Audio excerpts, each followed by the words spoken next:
बिस्मिल्लाहिर्रहमानिर्रहीम, अस्सलाम वालेकुम वरहमतुल्लाहि वबरकातुहू। एक दोस्त से बात कर रहा था आज और उन्होंने मुझे बताया कि उनकी ज़िंदगी जो है उसमें कुछ हलचल आ चुकी है और उनकी अलहदगी होने जा रही है। अभी आज ही उन्होंने मुझे बताया।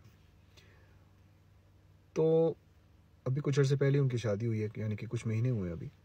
तो ये बात मैं इसलिए आपके साथ शेयर करना चाहता हूँ कि इसके ऊपर थोड़ी सी बात की जाए कि ये मामलात जो हैं इनको हल कैसे किया जा सकता है, क्योंकि ऑब्वियसली हर बंदा जो शादीशुदा है उसकी ज़िंदगी में उतार चढ़ाव आते हैं, अप्स एंड डाउन्स होती हैं, मसले मसाइल होते हैं, मुश्किलात होती हैं, आसानियाँ भी होती हैं, खुशियाँ भी होती हैं, गम भी होते हैं, हर चीज़ साथ ही साथ चलती जाती है।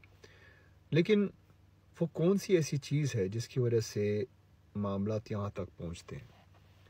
तो जो उन्होंने मुझे बात बताई वो कुछ इस तरह से थी कि ऑब्वियसली नाम तो मैं उनका बताऊंगा नहीं, और मैं सैकड़ों लोगों को जानता हूं, तो आपको पता नहीं होगा मैं किसकी बात कर रहा हूं, तो मैं इसीलिए ये अनोनिमसली इसके ऊपर बात करना चाहता हूं।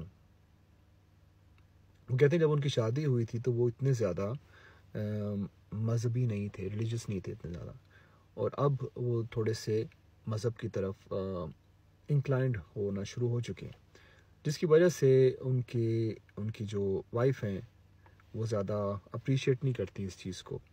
तो उनको वो वाला बंदा चाहिए था जो पहले वाला था।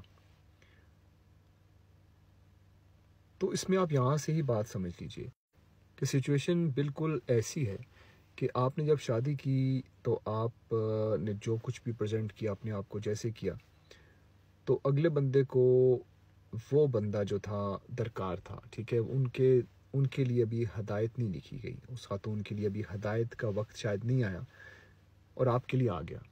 अल्लाह ताला की तरफ से बहुत बड़ा टेस्ट होता है ये, जब दो बंदे हों, मियाँ बीवी हों, और एक बंदा जो है बिल्कुल दूसरी सिम चाह रहा हो और आप इस तरफ आ रहे हो। कितना बड़ा टेस्ट है, आप खुद सोचें। पार्टनर्स हैं, एक बंदा जो है नमाज पढ़ता है, दूसरा नहीं पढ़ता। एक बंदा जो है दीन की बात करना चाहता है, दूसरा नहीं करना चाहता। और जब दीन की तरफ आता है तो ऑब्वियसली उसके अंदर उसका कैरेक्टर भी बेहतर होता है। ज़ाहिर सी बात है, जितना दीन को समझेगा, अगर कोई सुन्नत के ऊपर चलना चाहता है तो ज़ाहिर सी बात है सिचुएशन और लाइफ बेहतर होती चली जाती है।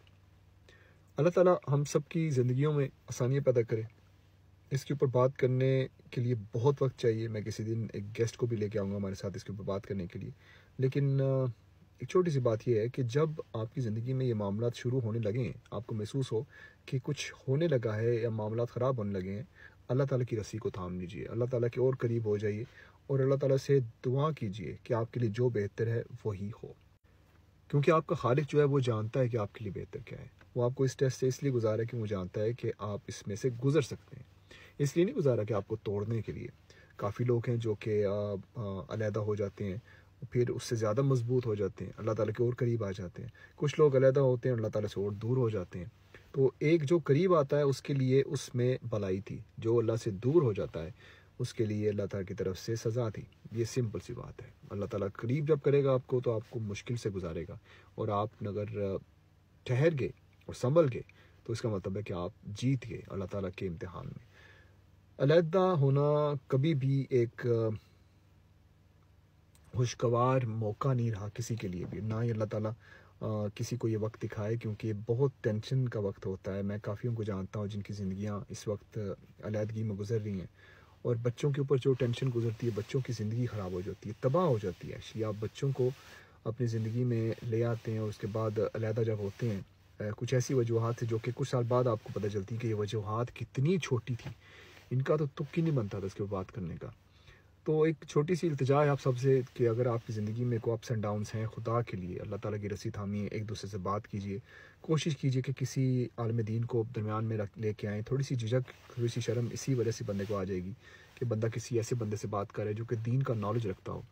और आप में से कोई भी नहीं चाहता अपनी ज़िंदगी ख़राब करना, कोई भी नहीं चाहता बच्चों की ज़िंदगी ख़राब करना। लेकिन होता क्या है कि कई दफ़ा अना का मसला होता है, कई दफ़ा एक इज़्ज़त का मामला बन जाता है कि मुझे ये कहा, उसने ये कहा, उसने मेरी वालदा को ये कहा, उसने मेरे अब्बू को ये कहा, उसने मेरे बहन को ये कहा, उसने मेरे भाई को ये कहा। ये सारी सिचुएशन जो है ना, ये 10 15 20 साल बाद आप जाके पीछे देखेंगे और कहेंगे इन वजूहत से मैं लड़ा हूँ, इस वजह से मैंने अलहदगी की है।